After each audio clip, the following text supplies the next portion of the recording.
Hello there, it's Steve here from Sci-Fi Funk, and today we're going to look at tremolo and pulsing effects. So I've got just two oscillators set up here. I've got one set as the LFO, which is going to control the other one that you're going to be listening to. I've used square wave on the LFO because it gives me additional controls with pulse width, modulation shape and tune. The tune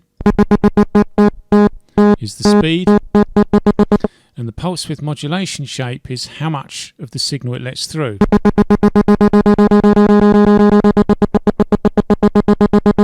So around about there is a nice pulse.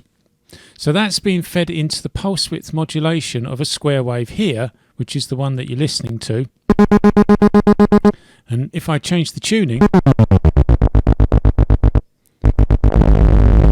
the shape, I have more control over the pulse. You won't really hear this if you're perhaps on an amplifier rather than headphones, but if you listen to that, you've got a small signal that's always there. If I take it up, it's a lot less noticeable. So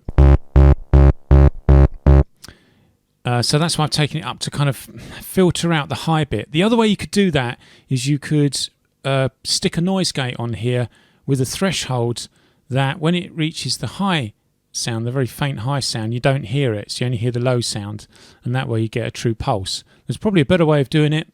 I can't think of a better way. Please do write in if you know how to. Write in. Comment. So, now what else do I want to show? Oh yeah, at the moment you're getting different speeds according to where I'm pressing on the keyboard.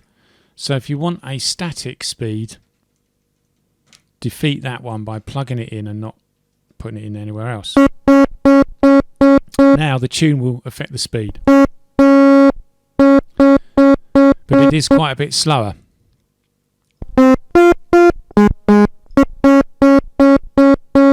But it is keyboard trackable.